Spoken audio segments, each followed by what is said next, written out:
जैसा कि आप सबको पता है कि मैया जी के 9 स्वरूप है और उन 9 स्वरूपों में से आज माँ के 5वें स्वरूप की आराधना का दिवस है और मैया का 5वां स्वरूप स्कंद माता का है।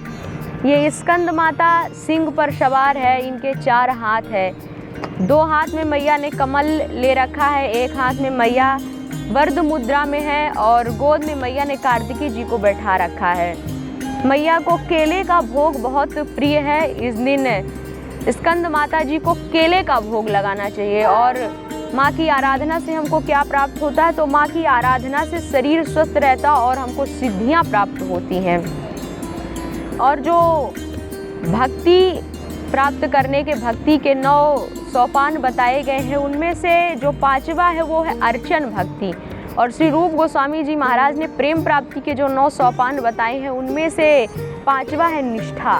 अब निष्ठा का मतलब होता है कि हम आपको तो अगर कोई भक्ति करने के लिए कह दे तो हम भक्ति करना शुरू करते हैं और थोड़े दिन बाद हमारे अंदर आलस्य प्रमाद आ जाता, हम उस भक्ति को छोड़ देते हैं।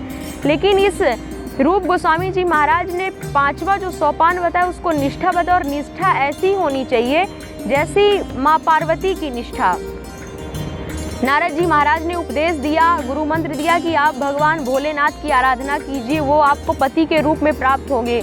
माँ पार्वती मैया बहुत जोर शोर से भगवान भोलेनाथ की आराधना करने लगी। कई दिनों तक बेलपत्र से आराधना किया, कई दिनों तक वायु लेकर रही। कुछ दिनों बाद तो उन्होंने श्वास भी लेना बंद कर दिया। ऐसी भक्ति मैया ने भोलेनाथ की करी। माता पार्वती जब ऐसी कठिन तपस्या कर रही थी, तब सप्त ऋषि भी सोचे कि जा करके माता पार्वती की परीक्षा ली जाए। वो माता पार्वती को बहलाने के लिए आ गए और कहने लगे कि आप इतनी आराधना क्यों कर रही हैं, आप तो बेकार में परेशान हो रही हैं। तब पार्वती मैया ने उनको दपट दिया और दपटते हुए माँ पार्वती मैया ने कहा कि जन्म कोटि लग रगर हमारी, बरहु सम भुनत रहूं कुमारी।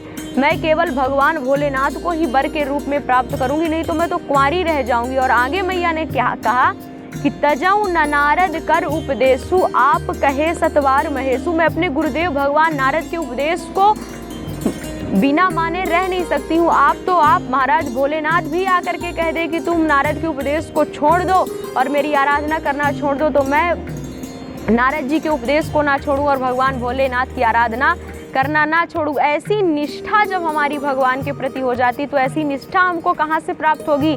ऐसी निष्ठा हमको स्कंद माता की आराधना करने से प्राप्त होगी। तो अगर भगवान के प्रति पार्वती मैया जैसी निष्ठा चाहिए कि कोई आकर कितना भी कहे कि आराधना मत करो, लेकिन हमको हर हाल में पूजा करनी है, हमको हर हाल में अपने भगवान की आराधना करनी है, अपने भगवान को पाना है, तो ऐसी निष्ठा माता स्कंद माता देती। इसलिए आप सभी वैष्णव भक्त बड़े प्रेम से स्कंद माता की आराधना करें और मैया से अपने प्रभु के प्रति ऐसी दृढ़ निष्ठा मांगे कि हमें भक्ति के अलावा और कोई मार्ग ना हो और कोई मार्ग ना दिखाई दे।